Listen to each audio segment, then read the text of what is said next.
You spent thousands of dollars on a trip to Italy or France or Japan, and you come home exhausted.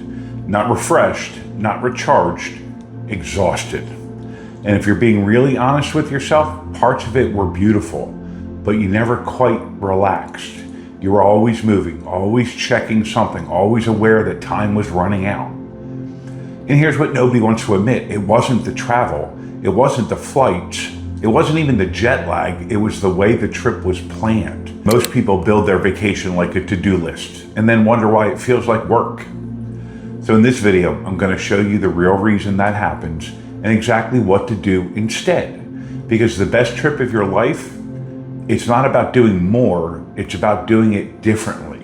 Stay with me for the next 13 minutes because I'm going to walk you through something that most people figure out the hard way after way too many exhausting trips. And I want to save you that frustration. I talk a lot on this channel about the kind of travel that actually restores you, not the kind that requires a recovery week when you get home. And I hear from viewers constantly, people who saved for years for that dream trip, did everything the travel magazines told them to do, and came home feeling hollow. Like they watched the trip happen to them instead of living it. Here's what I want you to understand before anything else. That feeling has a name and it has a cause. It's not bad luck. It's not that you chose the wrong destination. And it's definitely not that travel just isn't for you. It comes down to one fundamental misunderstanding about how trips should be built. And once you see it, you can't unsee it. So let's go back to the last trip that you took that felt rushed. I want you to picture it. Maybe it was Italy. 7 days, 4 cities, Rome, Florence, Venice, and a day trip to Cinque Terre. Or maybe it was France, Paris, then the Loire Valley, then down to Nice.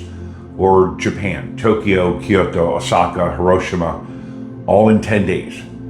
Sound familiar? The problem. So here's what actually happened on that trip. Every single morning you woke up with a list. Not a loose idea, a list. Check-in time here, reservation at this restaurant, train at this hour, museum opens at 9, gets crowded by 10:30, so you need to be there at 8:50. And all of that coordination, it's exhausting before you even leave the hotel because your brain is running logistics the entire time, not absorbing experiences. You're managing a schedule, not living a vacation. Now, I want to make an important distinction here because I'm not saying don't plan.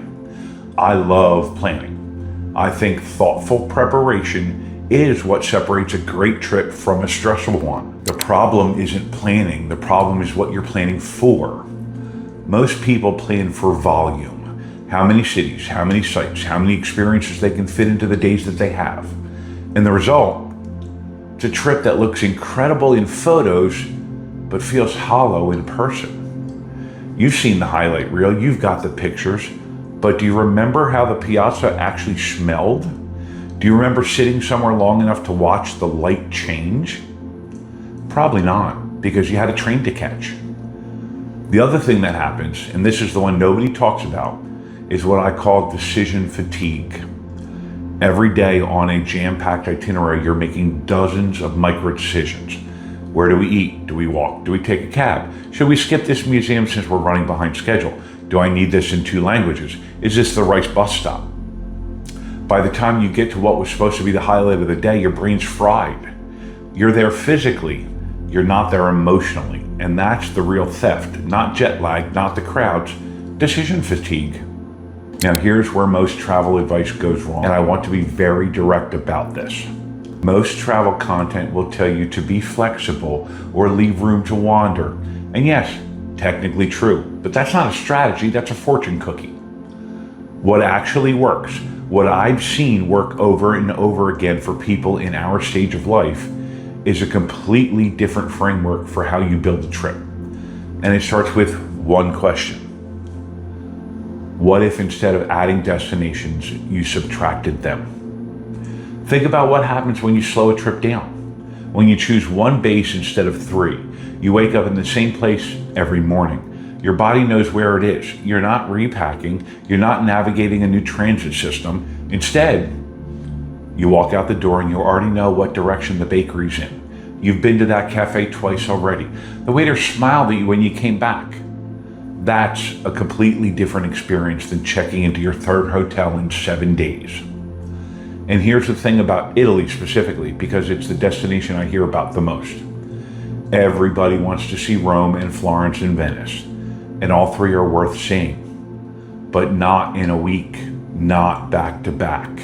If you see Rome on day 1 through say day 3, take a 4-hour train to Florence on day 4, spend 1.5 days there, and then another train to Venice, what you've done is given yourself a geography lesson. You've confirmed that these places actually exist, but you haven't really experienced any of them. The same thing applies to France. The same thing applies to Japan.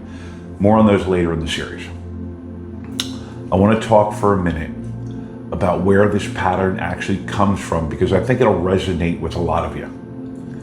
For most of our lives, raising kids, building careers, managing households, we operated on efficiency. We had to.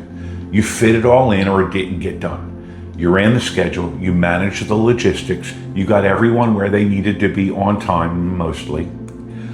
That mode of operating kept everything running. That mode of operating is exactly the wrong gear for travel. And the tricky part is, we don't always realize we've carried that habit onto the plane with us. We book the trip the same way we used to manage a family vacation. Maximize the days, hit the landmarks, document everything, and keep moving. Because somewhere in the back of our minds, we think efficient equals successful. It doesn't, not for this. What I want to invite you to consider, and this is the foundation of everything I'm going to share in this series, planning your trip around your energy, not your checklist. That means building in days that are deliberately slow. It means choosing depth over breadth.